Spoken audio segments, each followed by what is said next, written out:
On va peut-être faire un petit résumé de ce qu'on a appris avant. Donc là, on est au milieu du deuxième chapitre. Alors, on était en train d'expliquer juste avant. On avait compris que donc le juif a deux âmes, d'accord. Et cette deuxième âme, on avait compris qu'elle venait de Dieu. Et alors le Tanya avait commencé à faire un parabole avec l'âme du fils. Que c'est vrai on est matériellement conçu par le Père, mais on a aussi un lien spirituel avec le Père. D'accord. Et donc de là à comparer les Bnei Israël à Dieu, c'est-à-dire que de la même manière qu'un fils n'a pas seulement un lien matériel avec son père, de la même manière, un fils, il a aussi un lien spirituel avec son fils, avec son père. Et donc, on avait expliqué que tous les âmes étaient concernés par ce concept. D'accord. Que tous les âmes d'Israël, ils étaient concernés parce qu'étant donné qu'ils viennent tous de la même source. D'accord. Ça, c'est ce qu'on avait expliqué à peu près, sans rentrer dans les détails, dans le deuxième chapitre. Alors, c'était arrêté en bas de la page. Basé Youvan. Alors maintenant, il va essayer de comprendre déjà comment on peut arriver, nous, concrètement, à s'attacher à Dieu, même si on a finalement, grâce à cette âme divine, on peut s'attacher à Dieu. Mais comment concrètement, si on est loin, on peut s'attacher à Dieu? C'est les questions qu'on a. Et est-ce qu'il y aurait finalement des facteurs qui pourraient empêcher l'âme de s'exprimer. D'accord. Alors, basé Yuvan Mahamar Rabotenu, là, il va citer maintenant un commentaire des sages à la Passouk sur le verset où le Dov Kabo, c'est marqué dans le Chumash Dvarim, marqué la paracha, elle dit là-bas, où le Dov Kabo, pour s'attacher à lui. D'accord. Les Chachamim nous disent, c'est quoi ce Uldov Kabo là? C'est Kol Adavek Betamit Racham allé à la Vakatouf Kilu Nidbak Bishrina Mamash. Donc Dieu nous dit, le passage nous dit de s'attacher à lui. Comment s'attacher à Dieu? Alors il dit ici que les Chachamim nous disent que tout celui qui s'attache à l'érudit, au sage, le verset considère comme s'il s'est attaché directement à la Shrina, donc à Dieu. C'est-à-dire que par l'intermédiaire du sage, du Talmid Chacham, du Tzadik, on arrive à la Shrina. Pourquoi? Comment c'est possible? Il explique qu'il y a l'idée de Vika Betamidei Chachamim, par le fait qu'on va s'attacher aux érudits,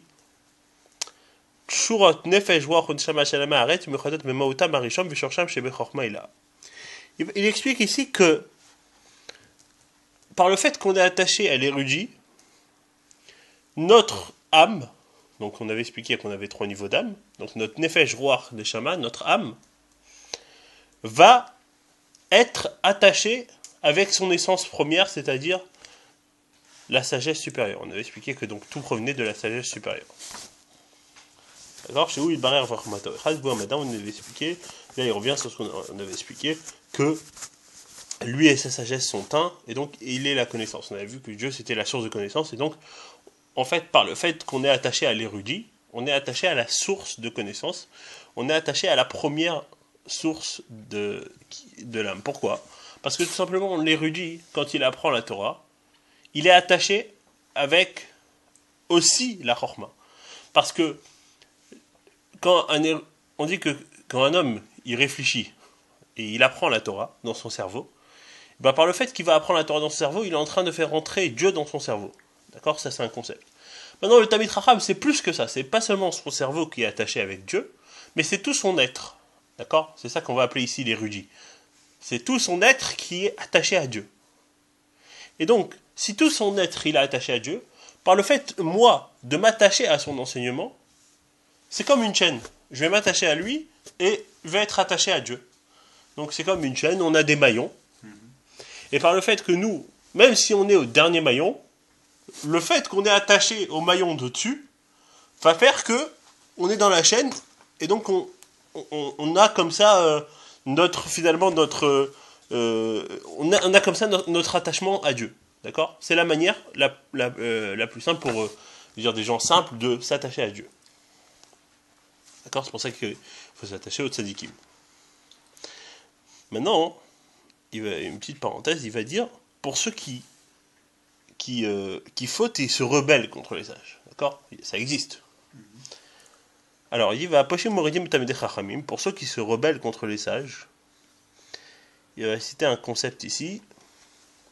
Il va dire que Yenikat Nefesh Ruach Unshama Shelahem, d'où ils vont avoir vitalité. Miprinat Achoraim Shel Nefesh Ruach Unshama Tamedech Chachamim. Il va dire ici un concept, il va parler de l'aspect extérieur, l'aspect arrière des Tamidei Chachamim. C'est-à-dire qu'est-ce qu'il appelle ici l'aspect extérieur? Quand un ami veut donner un objet à un autre ami, alors il se voit en face et il lui donne de main en main, d'accord? Quand quelqu'un ne veut pas te donner un objet, alors il te tourne le dos et il te jette l'objet par derrière son dos, ce qu'on appelle par l'arrière. Ça veut dire que, en deux mots, ce qu'on peut exprimer aussi ici, ça veut dire qu'il te le donne contre son gré. Même s'il te le donne face à face, mais le cœur n'y est pas. La volonté de le donner n'y est pas. Donc c'est-à-dire, ces personnes-là, malgré qu'ils se rebellent contre les sages, ils ont besoin d'avoir une vitalité. Parce qu'ils font aussi partie du klal, de la majorité. Et donc, par rapport à ça, ils reçoivent une vitalité, mais par contre du niveau extérieur, superficiel du donateur. D'accord? Ça veut dire que c'est quelque chose qui va rester superficiel, qui ne va pas être concret. Donc si on veut, il y a une vraie différence. C'est que la personne qui est attachée au Talmid Chacham, elle reçoit directement du Talmid Chacham, une vitalité de Dieu. Et la personne qui n'est pas attachée au Talmid Chacham, elle va recevoir d'une façon plus superficielle. Recevoir vitalité, ça veut dire recevoir une vitalité pour son âme, que son âme pourra se renforcer. C'est ça qu'on exprime ici. D'accord? Oui? Non. Ouais. Alors maintenant, il va essayer de savoir si... donc maintenant, on a compris, on a conclu que chaque juif, d'accord, il a une âme qui vient d'en haut. D'accord? Donc maintenant, il va essayer de comprendre si ça dépend de certains facteurs spirituels, ou bien si certains facteurs peuvent altérer le niveau de l'âme. Donc, en l'occurrence, il va citer un Zohar. Dans le Zohar, il va nous parler d'une situation d'un enfant qui descend d'un ignorant. Alors, est-ce que par le fait qu'il descend que la Neshama descend de l'ignorant, est-ce que ça porte atteinte à la Neshama du fils? D'accord? Donc, il cite le Zohar, il dit que le Zohar nous dit que on a besoin de se sanctifier lors de la conception. Quand on fait ce qu'on appelle donc le tashmish, on a besoin d'être saint. Pourquoi il faut être saint? Pour pouvoir donner naissance à un enfant qui est saint. Et pour pouvoir attirer une neshama qui est haute. Et donc, quand on dit saint, c'est pas seulement saint dans la pensée, mais c'est saint aussi dans l'action et tout ce qui va autour. D'accord? Et le Zohar là-bas nous dit Machen ken bene ha'me'aretz, ce qui n'est pas le cas des ignorants, des enfants des ignorants. Donc ça veut dire que le Zohar explique ici a priori, en première lecture, que si on a un père ignorant, on est forcément un niveau d'ignorant. Ça altère a priori sur le niveau de l'âme. Alors il dit oui, en effet, Aïnou, la raison elle est il dit en effet, l'âme, toute âme, donc le niveau de Nefesh Ruach Neshama, est obligatoirement à un vêtement qui est issu de l'essence du père et de la mère. Mais ça veut dire que c'est un vêtement, d'accord? Ce qu'on appelle un vêtement, on va voir après qu'est-ce que c'est un vêtement. Qu'est-ce que c'est les vêtements? On va voir après que c'est ce que c'est exactement plus profondément. Et donc, maintenant il va dire tous les commandements qu'un homme, chez Osé, à l'idée, qu'un homme accomplit par ce vêtement, d'accord, donc au moyen de ce vêtement, à filo à kol et delvouché. Donc même le flux qui lui est dispensé des cieux, la force qu'on lui donne du cieux, tout vient par le moyen de ce vêtement qu'il reçoit de son père et de sa mère. D'accord? Et il dit, Ve'im yekadesh et atzmo, si un homme maintenant se sanctifie pendant la conception, Yamshir levush kadosh inchama beno, même si lui, il est ignorant, s'il se sanctifie pendant la conception, il attire un vêtement saint pour l'âme de son fils. Et donc ça veut dire que c'est pas forcément que ça altère. Ça veut dire que on peut avoir une âme, une grande âme, qui descend d'une petite âme. Pourquoi? Parce que cette petite âme, quand elle s'est sanctifiée, elle a attiré un vêtement qui est plus haut. Et par ce vêtement qui est plus haut, l'enfant aura des forces plus hautes. Donc des lumières plus hautes, donc un rayonnement plus haut, donc comment dire, c'est rétroactivement, tout va être plus haut et plus beau. Et il dit, il y a une Neshama Gdola, même si c'est une âme élevée, Tzricha les Kiddush Aviv, elle a besoin de la sanctification de son père au moment de la conception. C'est-à-dire que donc on a compris que tout vient du père. D'accord? Donc de la même manière qu'on avait expliqué que l'âme, c'est la page d'après, on avait expliqué que l'âme, quand elle descend du père matériellement, elle a tout. Elle tient tout du père, ben, même là on est en train finalement de parler du spirituellement, donc c'est-à-dire les forces qu'elle va avoir, elle va les tenir de son père. Du moment où le père se sanctifie, le père va se mettre dans un niveau qui est plus haut que son niveau actuel. D'accord? Aval, mais il te dit, la neshama atzmal, la neshama elle-même, par opposition à son vêtement, il dit des fois, par la sanctification des parents, l'âme d'un homme très haut peut descendre d'un père qui est méprisable et bas. Ça veut dire que c'est pas forcément un facteur qui altère. En deux mots, ce qu'on comprend ici, c'est que s'il n'y a pas de sanctification, c'est là où ça va altérer. D'accord? Donc, ça veut dire là, on a compris que le monde physique, les parents, ne peuvent en aucune façon altérer la stature spirituelle de l'âme. D'accord? Et dans le cas où je me sanctifie lors de la conception, l'enfant aura une âme qui sera sanctifiée, et donc une âme plus haute, plus élevée. Donc là, c'était dans la suite de ce qu'on avait expliqué, que on est les enfants de Dieu. Donc par rapport à ça, Tania nous explique qu'un homme, il a besoin de se sanctifier pour ressembler à Dieu, pour finalement attirer une lumière plus haute. D'accord? Donc tout ça, c'est par rapport à l'âme divine qui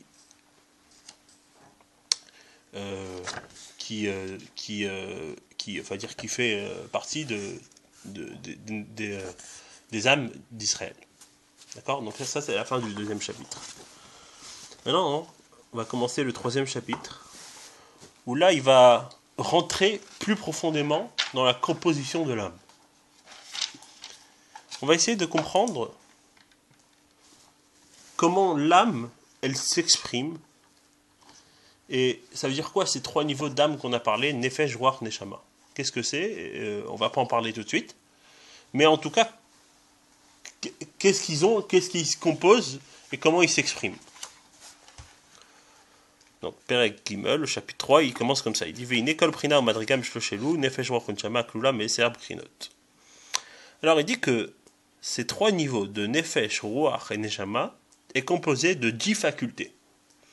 C'est-à-dire que l'âme a 10 facultés. Pourquoi 10 facultés?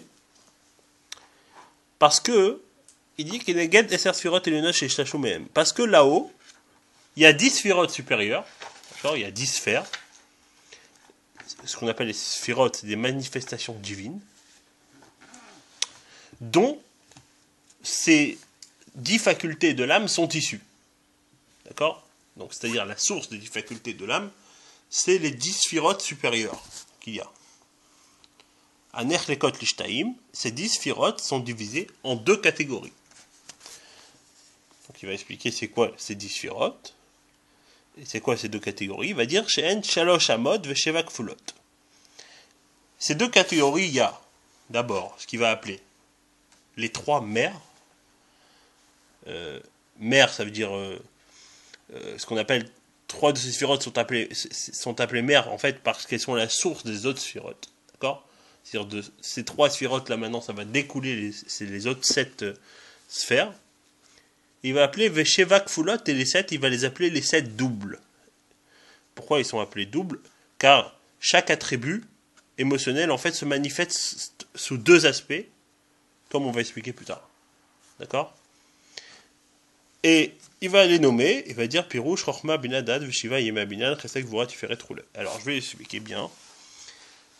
Il va dire c'est quoi les 3 Amot, ce qu'on appelle les 3 mers. Alors, premièrement, ce qu'on a au début, et ça va se présenter. Je prends une feuille. Non, justement une feuille, comme ça tu gardes. Faire là, ça va se présenter comme ça. Ici en haut, on aura Chochma. D'accord? Ça c'est la première. En face, on aura Bina. D'accord? Et là, on aura ce qu'on va appeler Da'at. Ça, c'est les 3 mers. C'est les 3 sphirotes mères, on va dire, on va appeler ça comme ça, d'accord? Qui sont source des autres. C'est aussi ce qu'il va appeler plus tard l'intellect. Donc, Sechel. On appelle l'intellect, c'est-à-dire c'est des attributs de l'intellect. On va expliquer après. Juste là, pour l'instant, je les nomme. Après, on va les expliquer. Alors après, on a Chesed. D'accord, la bonté. Gvura. Gvura, c'est... Force. Non, la sévérité. D'accord. Tiferet. La bienfaisance. Tiferet, c'est la beauté. D'accord. D'accord. Ensuite, on a Od. N'importe maintenant, on va essayer de... Od, c'est d'accord, c'est la... non, pardon, Netzach, pardon, la victoire. Od, la splendeur. Yesod et Malchut. D'accord? Yesod, c'est le fondement, Malchut, la royauté. D'accord? Donc on a 1, 2, 3, 4, 5, 6, 7. D'accord? C'est quoi ça? Route. Od, la splendeur. D'accord? Voilà, juste pour les nommer, parce qu'on va pas s'arrêter tout de suite. Bina, c'est la construction, c'est ça? Non? Non, attends, on va expliquer. Ah. On va expliquer, t'inquiète pas. Bina, si tu veux traduire Bina, c'est la compréhension. Compréhension. D'accord? Da'at, c'est connaissance. Savoir. Ouais, savoir, connaissance. Alors, il les appelle ici les 7 jours de la construction. Parce qu'il faut savoir que le monde donc, a été créé pendant 7 jours, mais avec quoi il a été créé pendant 7 jours? Et donc il explique ici un concept que, en fait, les 7 jours de la création, c'est chaque jour, Dieu a créé le monde par un attribut. Donc, par exemple, le premier jour de la création, Chesed. Deuxième jour de la création, Gvura. D'accord?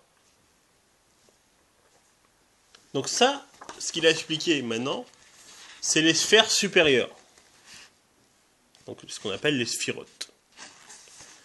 Et de là, de ces sphères-là, donc ça c'est les sphères supérieures, découlent les 10 attributs de l'âme.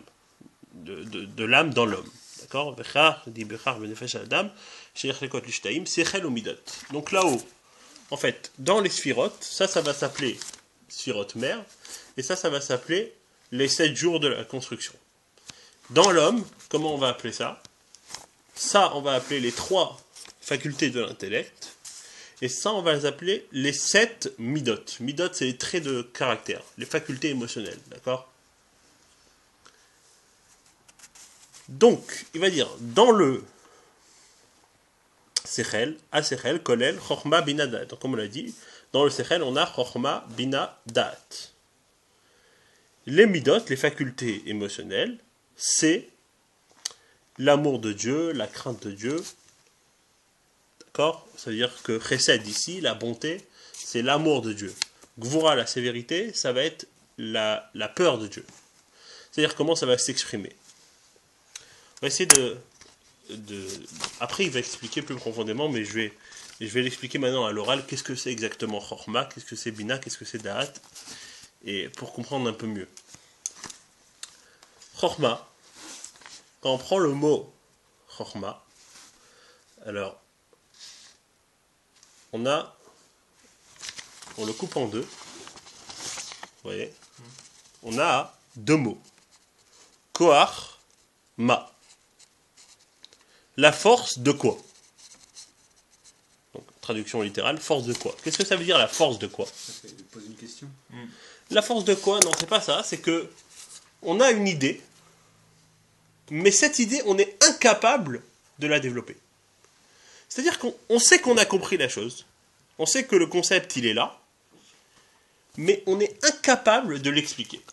J'ai compris le truc, et en fait, c'est comme un éclair. Il va appeler ça tout à l'heure, il va appeler Barak Amavrik, un éclair qui illumine. C'est comme tu as eu un flash. D'accord? Quand tu as eu un flash dans ta tête, tac, tout d'un coup, tu as compris. D'accord? Une fois que tu t'es fatigué, tu as essayé de comprendre, tu as cherché, tu as eu un flash, tu as compris. Tu comprends la chose. Mais tu es incapable de l'expliquer. Tu sais le faire, mais tu sais pas l'expliquer. Tu sais même pas le faire, en fait. Tu l'as compris, mais tu n'arrives pas à le retranscrire.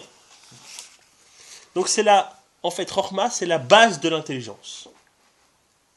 D'accord? C'est ce qui va donner naissance à l'intellect. Donc ça, c'est la première Sechel. La première Midat du Sechel.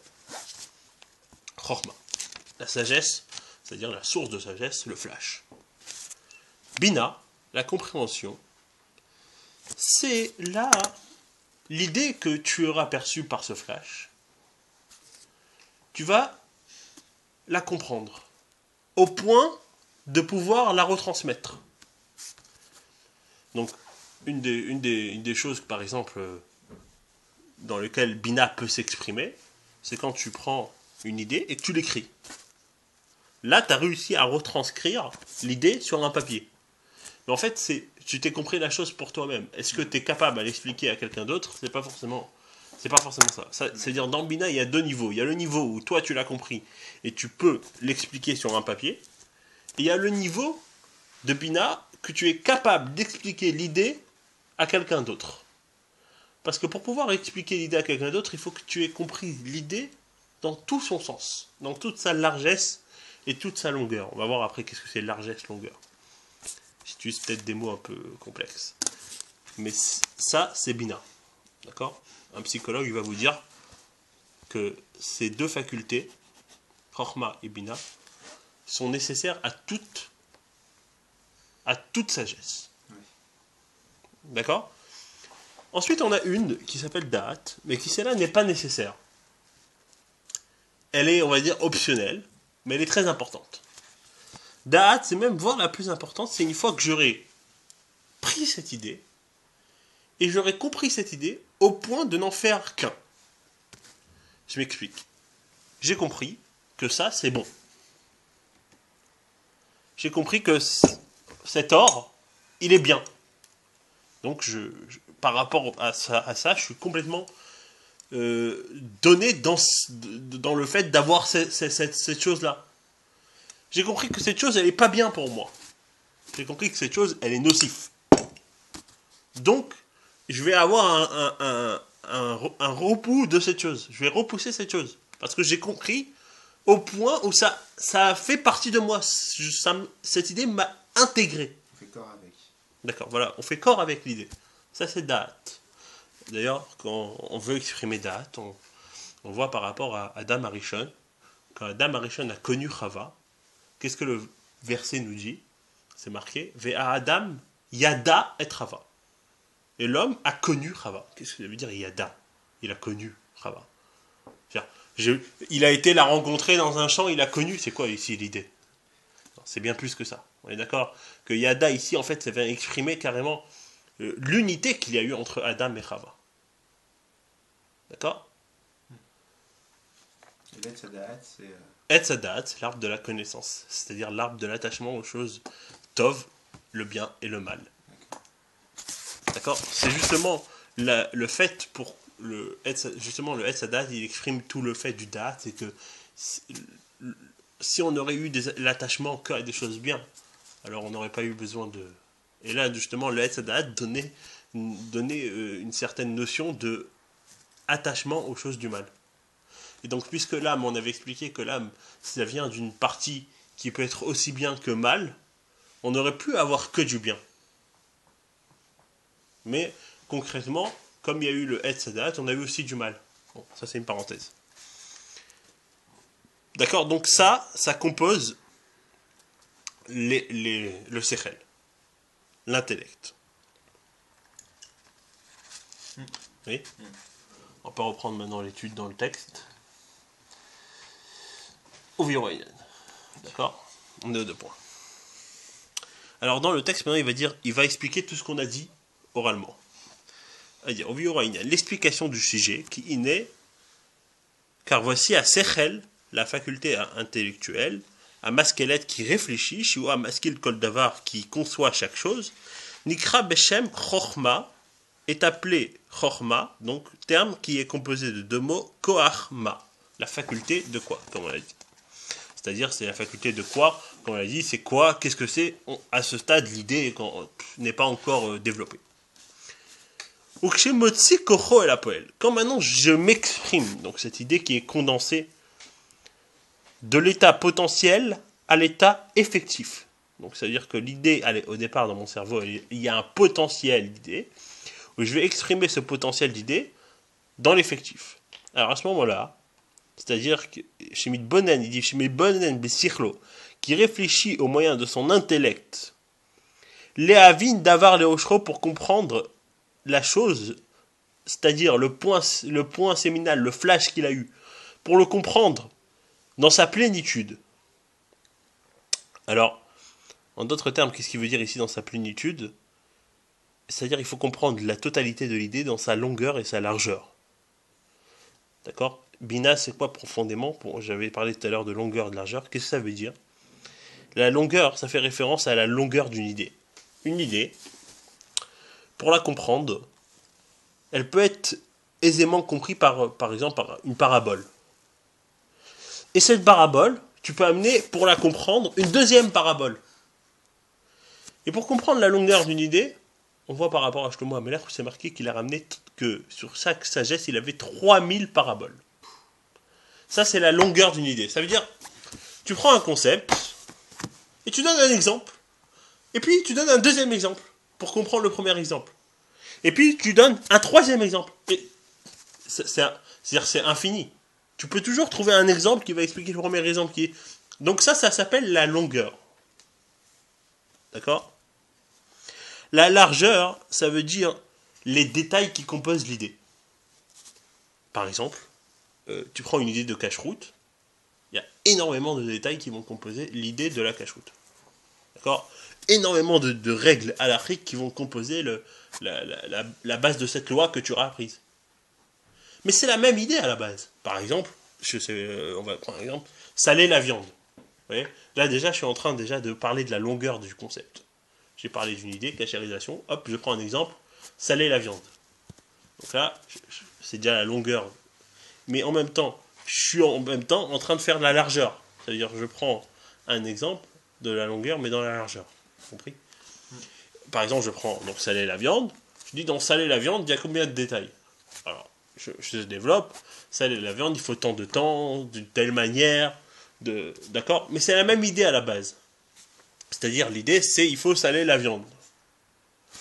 comment, quand, pourquoi, où.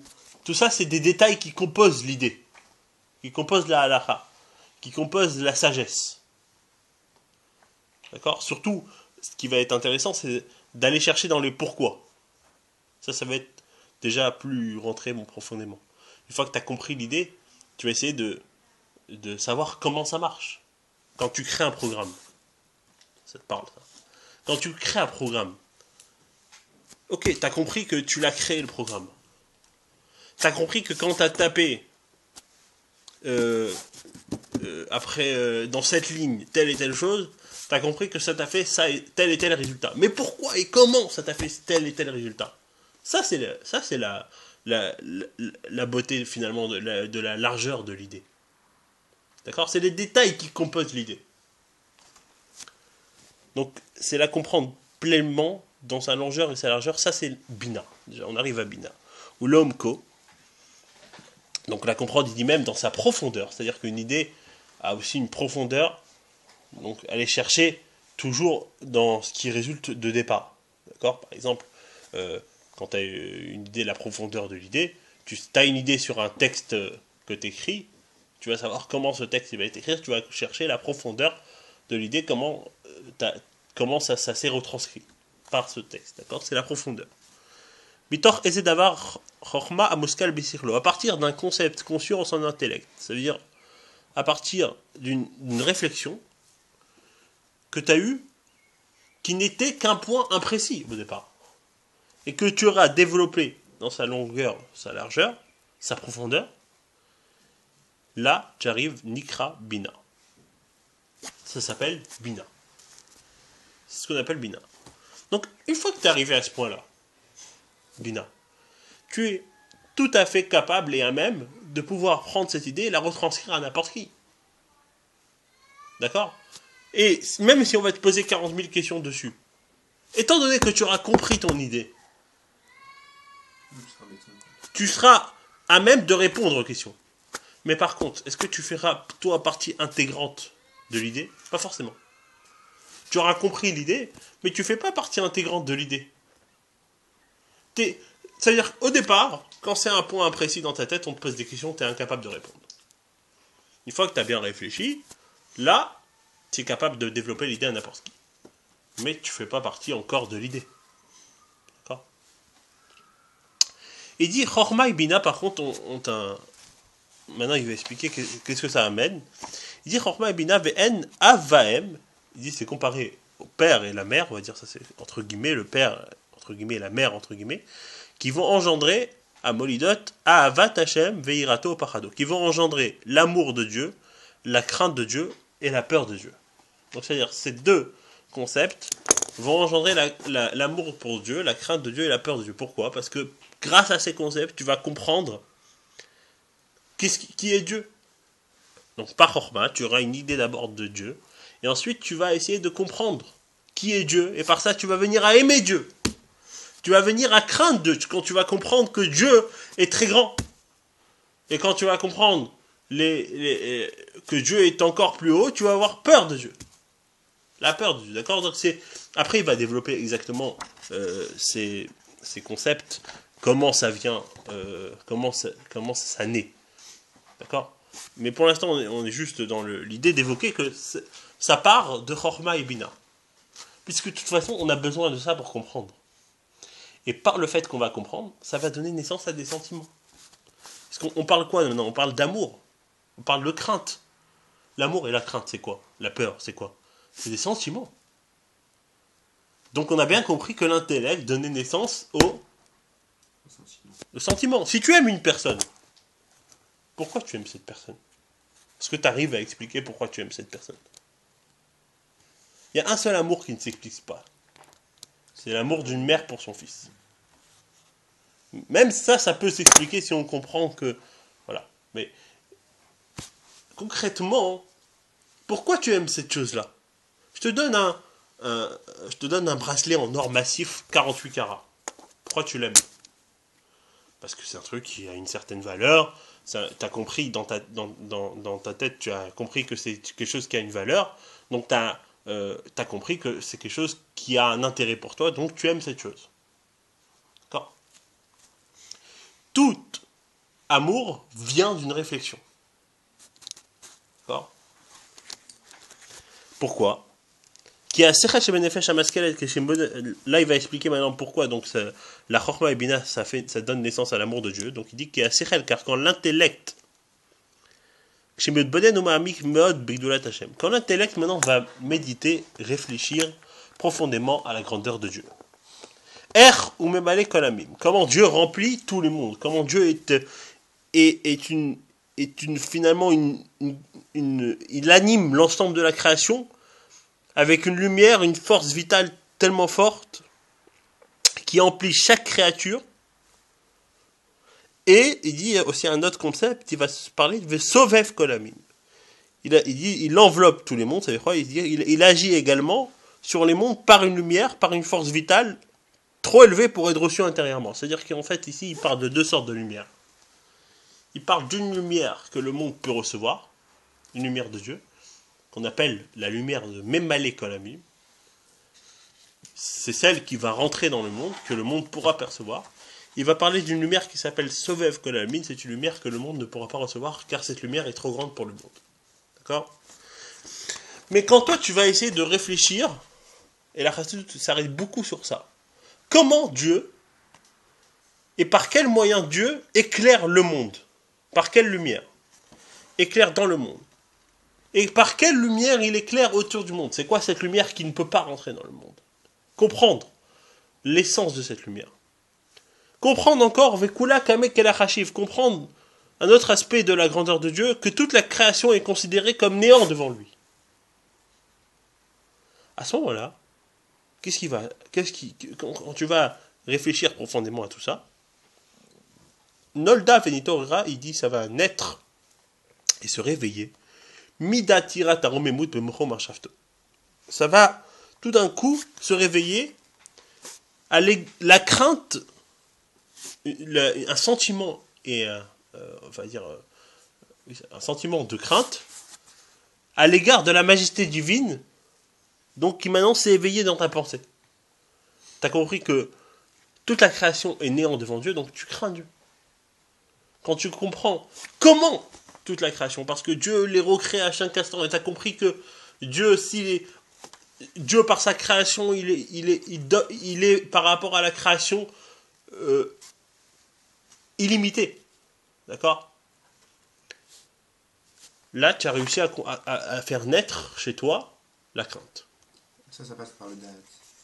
Pas forcément. Là, on n'est pas encore. Là, on n'est même pas. On parle pas forcément du date. On parle déjà de comprendre. De comprendre qui va donner naissance à des sentiments. Là, c'est encore Bina. Da'at, il va expliquer après que ça fait vraiment partie, tu fais partie de toi. Il va expliquer après. Qu'est-ce que c'est exactement la profondeur de la, tu verras. Donc maintenant, une fois que tu auras compris déjà que Dieu est grand, qu'est-ce que tu vas ressentir? Tu vas ressentir l'era velik boshesh migdolato idbarer she'en la sauvetari. Tu vas comprendre donc que tu dois avoir la crainte et l'humilité devant sa grandeur. C'est-à-dire que tu auras un sentiment d'humilité, de honte par rapport à la crainte de Dieu. Ou pachad Hashem belibo, ça va engendrer la peur de Dieu dans ton cœur. Donc c'est-à-dire que la méditation dans la grandeur de Dieu éveille la crainte et la peur à son égard. D'accord? Donc ça, c'est si on veut exprimer dans les sentiments, ça vient du sentiment de gvura, de sévérité. D'accord? Parce que la crainte, c'est la sévérité. Et il commence donc par ça, et maintenant que tu auras compris ça, et chouv, puis, itlaev libo be'ahava azak erishpeesh bachasheka vachafetza v'chuka nefesh shokeka. Là, et ensuite, il va parler de l'attribut de Chesed, il va dire que finalement, cette idée maintenant que tu as eue, va donner naissance à un amour pour Dieu. Si bien il dit que son cœur s'enflammera d'un puissant amour, semblable à des femmes ardentes, avec une passion, un désir, une envie et une âme languissante. C'est-à-dire que, une fois que tu auras réfléchi dans la grandeur de Dieu, la première chose que tu vas avoir, c'est une crainte. Et la crainte va amener à l'amour de Dieu. Puisque, une fois que tu vas craindre Dieu, tu vas comprendre encore plus la grandeur de Dieu. Donc là, tu vas avoir une envie de t'attacher à Dieu. Telle une personne qui a soif, en plein désert. D'accord? Vekdulat Esov Baruchu, comme une flamme ardente pour la grandeur de Dieu. Donc ça veut dire, ton âme, c'est le feu de l'âme qui va devenir comme une braise ardente. D'accord? Donc, on va dire qu'avant de réfléchir, tu étais à l'étape braise éteinte, et puis par la réflexion, par la réflexion qui est finalement très forte, parce qu'elle va avoir une action sur la braise qui va s'allumer. D'accord? C'est comme quand tu souffles sur la braise. Et il dit que c'est le sens de Kalut Hanefesh qui dit venir sefa vegal tavnafshi ou ktiv sama nafshi elokim ou ktiv sama lecha nafshi. Il cite ici des psaumes où dans les psaumes David dit que mon âme a soif pour Dieu. Ou il dit mon âme te désire, elle te défaille. Ou il dit encore mon âme a soif de toi. C'est-à-dire que cet amour pour Dieu est tellement intense que finalement que c'est-à-dire si ce danger n'est pas anticipé, et l'homme pourrait quitter ce monde parce que il a une telle soif pour Dieu qu'il veut tellement s'attacher à Dieu que si tu contrôles pas cette soif, l'âme voudrait quitter le corps pour vraiment s'attacher à la source de Dieu. Et là, il va parler de quelque chose de très important. On avait parlé du feu. On avait parlé des 4 éléments. Ça s'appelle le feu, l'eau, l'air et la terre. Il va dire que la soif ici, la soif de l'amour de Dieu, la soif d'amour pour Dieu dérive de l'élément de feu de l'âme divine. Parce que c'est comme un feu. C'est comme un feu que tu as pour Dieu. Tu t'enflammes pour Dieu. Et c'est-à-dire que quand tu t'enflammes pour une chose vaine, alors là, ça vient pas de cette âme divine. Mais ce sentiment-là de s'enflammer pour Dieu, d'avoir une envie très forte, qui des fois même dépasse la raison, parce que le sentiment, c'est vrai qu'il est basé sur une réflexion, mais il peut être tellement fort qu'il dépasse la raison. Il dit comme les naturalistes l'expliquent, et c'est également ce qui est écrit dans le Etzraïm, c'est la Kabbalah, que l'élément du feu est dans le cœur. D'accord? D'ailleurs, on peut parler de t'enflammer pour une personne. D'accord? C'est un sentiment d'amour. Quand il y a un sentiment d'amour très fort, on peut parler de s'enflammer pour une personne. À cette image, tu peux aussi t'enflammer pour Dieu. 1000 fois plus. D'accord? Mais tout ça, ça vient de où? De la réflexion que tu as compris comment Dieu est grand. D'accord? Alors il va dire, il va dire, tandis que la source de l'élément de l'eau et d'humidité est dans le cerveau. Donc il cite encore un Zohar, où il dit là-bas que la source de l'élément d'eau, c'est la Chokhma qui est appelée l'eau de l'âme divine. Bon. D'accord? C'est-à-dire que parce que le cœur, en fait, le cœur, c'est le siège de tous les sentiments. Le cœur, ça va t'amener à avoir un sentiment de bonté ou de sévérité ou un sentiment d'amour. À l'opposé, dans le cerveau, il n'y a rien de chaud. Le cerveau, non, c'est tout ce qui est froid, c'est la sérénité, c'est la mesure. Donc là, c'est plus de l'eau que du feu. D'accord? C'est pour ça quand on parle des intellectuels, en général, les gens qui sont intellectuels, Ce sont des gens qui sont très froids extérieurement. Non mais c'est vrai. Et pourquoi? Parce que simplement cette personne, c'est quoi qui domine chez elle? C'est l'intellect. C'est-à-dire que l'intellect domine. Mais c'est très fort, attention. Parce que le but, c'est que l'intellect domine ton cœur. Mais eux, c'est l'intellect qui va s'exprimer, plus que le cœur. Donc ils vont être d'une froideur, mais pas possible. Donc ici, finalement, cet amour que tu as pour Dieu, elle est basée dans le cœur, d'accord? La passion, l'amour que tu as pour Dieu, elle est dans le cœur, mais le cerveau, lui, va demeurer froid.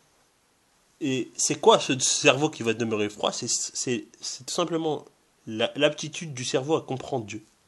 Mais comprendre Dieu dans une situation calme, posée. Tu vas pas être dans une action où tu es enflammé. Tu vas te poser, tu vas réfléchir. C'est une action froide. Il n'y a pas ici d'action extérieure. Tu as besoin d'être concentré. Quand tu as besoin d'être concentré, qu'est-ce que tu fais? Tu fais un vide autour de toi. Donc ça veut dire que tu es très froid par rapport à C'est la méditation. Oui, c'est quoi? Le monde de la méditation, le yoga, tout ça, c'est des choses où la personne doit faire un vide autour d'elle, mais doit d'abord se dominer. Mais ce qui domine à ce moment-là, c'est plutôt de la froideur que de la chaleur. Alors que l'expression qu'on avait parlé tout à l'heure de la passion et de l'amour pour Dieu, ça c'est plutôt de la chaleur. Et donc, c'est deux choses différentes.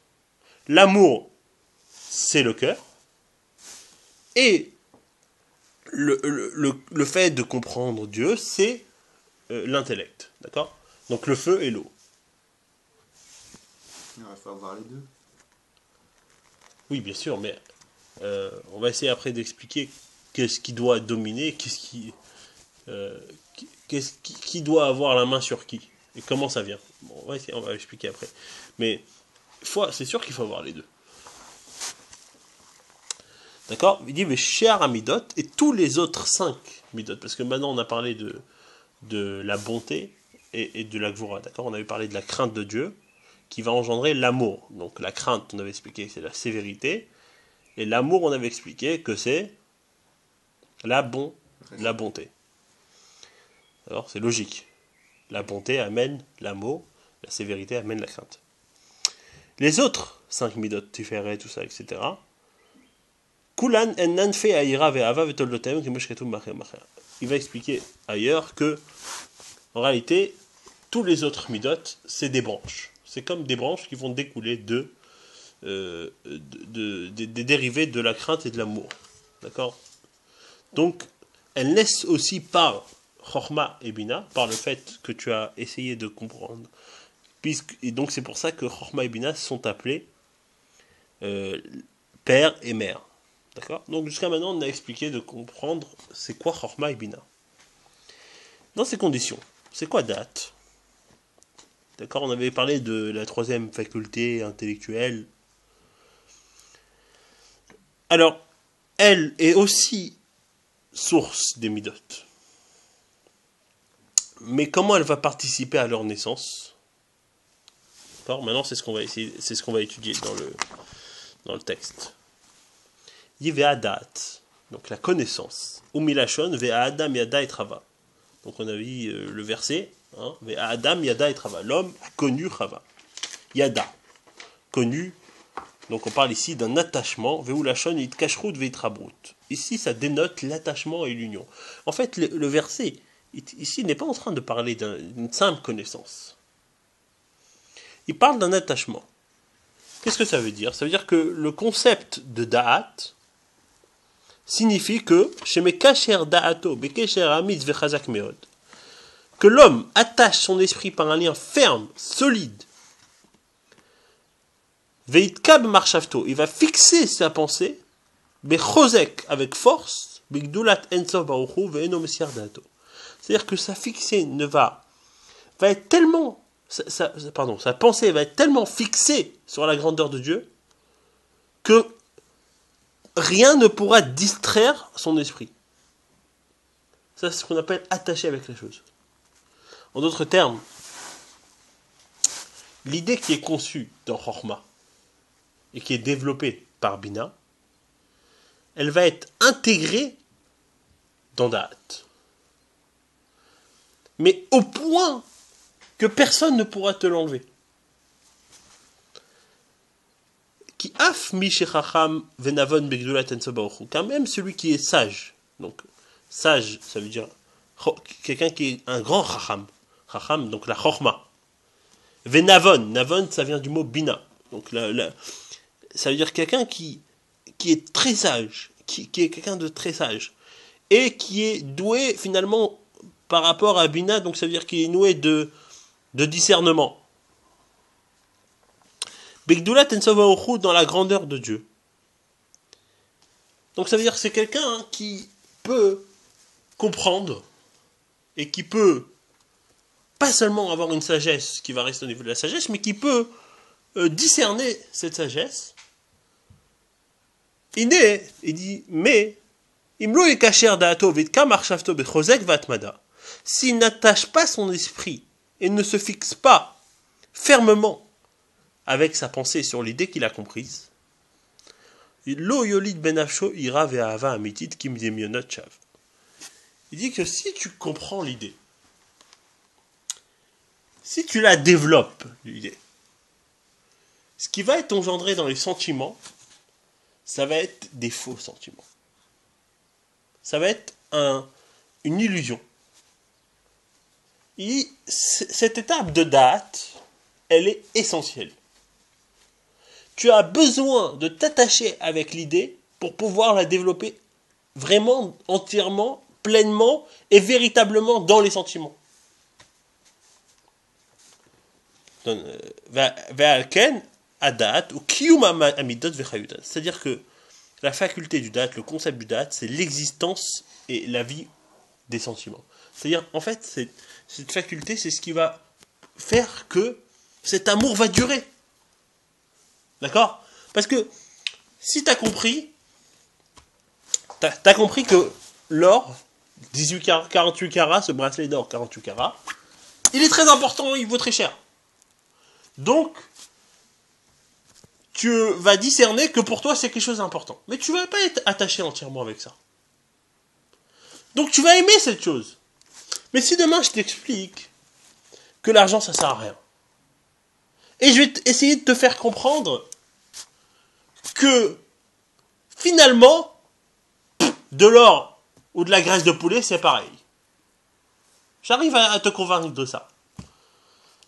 Puisque tu n'as pas été attaché avec cet or, tu n'as pas eu de vrai sentiment d'amour pour cet or. Et donc, moi, par une autre idée, j'ai réussi à te déraciner ce sentiment d'amour. C'est le phénomène du divorce. C'est un désamour pour la chose. Parce que le sentiment, on ne l'a pas intégré. L'idée, on ne l'a pas intégrée. Veu Kolel, il dit que le Da'at comprend Chesed Gvura, c'est-à-dire l'amour, Pirouche, Ahava Vanafer, Veira Vanafer. C'est-à-dire que dans le Da'at, il y a l'amour, l'amour, donc les midot, et ses dérivés, et la crainte et tous ses dérivés. D'accord? Donc encore une fois, pour bien comprendre, quand on arrive sur le concept de Chokhmah Bina Da'at, si on n'a fait que la sagesse et le discernement, effectivement, on a un amour pour cette chose-là. Mais ça ne sera pas un amour indélébile. Je ne sais pas si ça se dit ça en français. Ça ne sera pas un amour inimitable. Ça ne sera pas un amour inégalable. Demain, je te présente quelque chose de mieux, tu vas l'aimer plus. Pourquoi? Parce que tu vas plus avoir d'attachement à cette personne. C'est la différence entre un ami et un amour. D'accord? Une personne, un ami, tu l'aimes. Un ami, c'est un bon ami à toi, ton meilleur ami, tu l'aimes. Mais tu n'es pas attaché à cette personne. D'accord?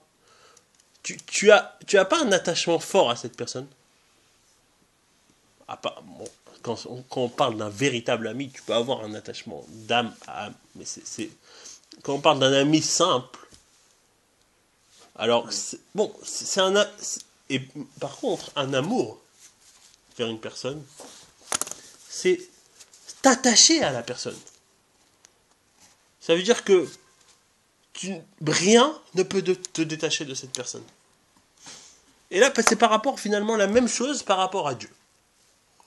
Si dans ta tête, tu as réfléchi, donc tu as compris dans ta sagesse une sagesse de Dieu, tu vas maintenant la discerner.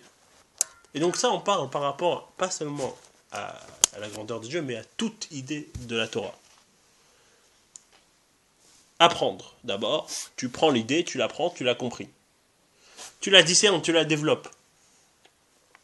Si tu t'es pas attaché avec la chose, elle reste pas dans les sentiments. Ça veut dire quoi se cacher? Par exemple, quelqu'un qui découvre qu'il faut manger cachère.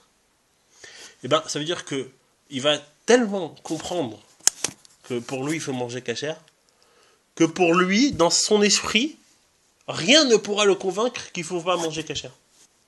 Il va complètement être fixé sur cette idée qu'il faut manger cachère. T'as compris? Il va essayer de réfléchir pourquoi c'est bien pour lui, par une réflexion longue. Mais c'est un travail, des fois, que je dirais, si on est flemmard, excuse-moi du terme, mais si on est flemmard, on n'a pas d'envie de... C'est-à-dire, des fois, on a besoin d'un coup de pouce, d'un coup de main. C'est vrai que c'est beau de pouvoir réfléchir, mais des fois, il faut avoir envie de réfléchir. Parce que, essayez de comprendre Dieu. Si on est tout seul dans son coin, et sans apprendre de Torah, c'est quelque chose d'impossible. Si tu es tout seul dans ton coin, à part Abraham Avinu, je ne connais pas beaucoup qui ont compris Dieu. Non, vraiment. Parce que tu ne vas pas chercher. Si par contre tu es dans une recherche de comprendre Dieu, donc tu vas étudier la grandeur de Dieu, tu vas étudier comment Dieu se dévoile à travers les sphères, comment Dieu donne la vitalité à chaque homme, comment Dieu crée son monde, etc. C'est ce que la Chassidut nous explique. Quand tu auras compris ça, tu vas l'intégrer. D'accord? Tu vas bien y réfléchir. Tu vas le mettre dans ta tête. Une fois que c'est mis dans ta tête, rien ne pourrait te dire. Tu sais, le monde il a été créé par le Big Bang. Oui, c'est ça, à d'autres. D'accord? Je ne parle pas ici de la foi. Je ne parle pas ici de la Emouna.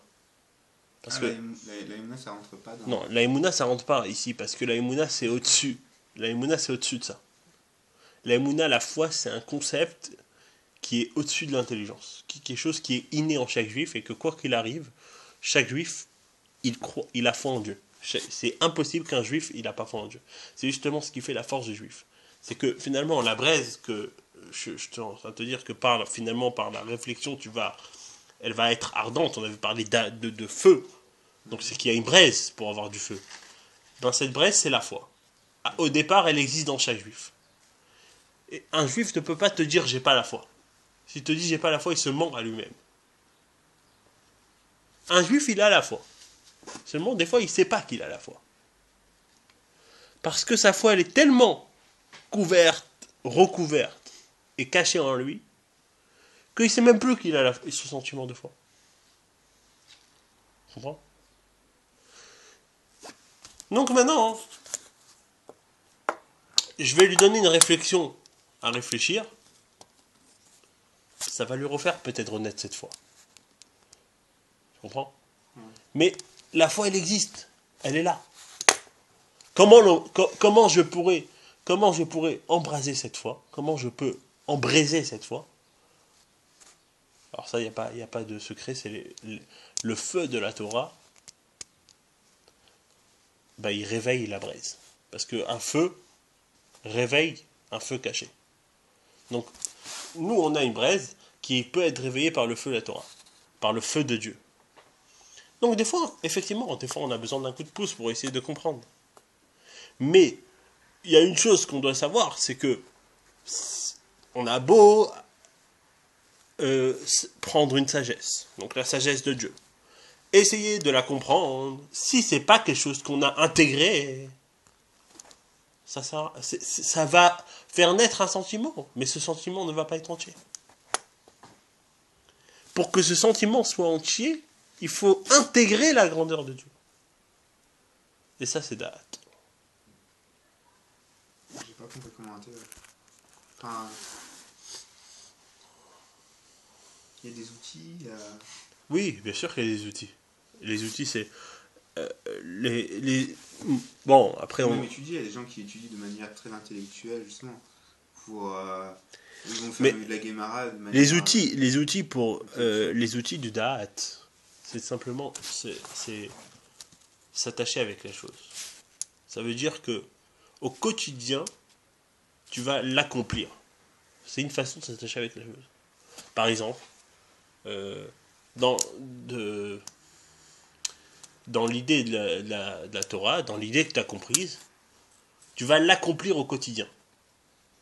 Quand tu accomplis cette chose au quotidien, alors, au départ, tu auras compris qu'elle est bien pour toi. D'accord ?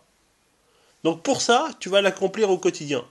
Et cet accomplissement au quotidien va t'amener à un attachement à la chose que tu ne pourras plus t'en séparer. D'accord ? Par exemple, c'est un exemple. Que le fait de faire la chose au quotidien, ça va t'amener à une passion pour la chose. Et si un jour je t'enlève, c'est comme si je t'enlève de l'eau. Je ne peux pas vivre sans eau. Si je t'enlève l'eau, si je sors le poisson de l'eau, pourquoi ? Parce qu'il y a eu un attachement à la chose. Tu t'es attaché à ça. Comment tu t'es attaché ? Par une... On appelle ça, bon, bon, il y a un mot qui en France c'est routine, même si j'aime pas ce mot, mais le fait d'être rentré dans une routine, tu es attaché à cette routine. Quand tu sors de cette routine, des fois tu es perdu. D'accord ? Quelqu'un qui se retrouve d'un jour ou l'autre au chômage, qui est plus dans le cadre de son travail. Il a perdu son travail. Il était attaché à son travail. Il aimait son travail. D'un jour à l'autre, il se retrouve au chômage. D'accord ? En France, on a plus de 3 millions. Cette personne-là va avoir un manque. Parce qu'elle aura plus tu vois, cet attachement à ce qu'il aimait. D'accord ? Donc il va ressentir un manque. Là, c'est pareil pour Dieu. Quand tu vas rentrer dans une routine où tous les jours tu vas mettre les tefilines, donc exprimer un attachement à Dieu. Le jour où tu ne mettras pas les tefilines, tu vas ressentir un manque. C'est un exemple. Mais, par exemple, voilà, toi, tu es très attaché à ça. Et tu ne pourras pas laisser passer un jour sans mettre les tefilines. Pourquoi ? Parce que tu es attaché à cette chose. Tu as intégré cette chose. Tu as intégré le fait que tous les jours, il faut que tu mettes les tefilines. C'est intégré, tellement que tu es attaché avec la chose. Et le jour où tu le feras pas, même si tu le veux, même si c'est inconsciemment, tu vas ressentir un manque. Des fois, ça peut être un manque très très grand. C'est ce qu'il a parlé tout à l'heure d'enflammement. Quand une personne qui va être enflammée pour Dieu. Des fois, tu vois des gens qui viennent de faire, tu vois, même, ça arrive, ils ont tellement envie de faire. C'est comme un feu. Le feu, si tu l'arrêtes pas, il peut brûler des hectares. Et tant que tu n'arrêtes pas le feu, il brûle. D'accord ? Maintenant, pour avoir un vrai feu, il faut intégrer la chose. S'attacher avec la chose. Ça, c'est da'at. Donc on a compris que sans s'attacher avec la chose, effectivement, ça va faire naître un sentiment d'amour pour la chose. Mais si tu n'es pas attaché avec la chose, tu ne sentiras pas ce manque.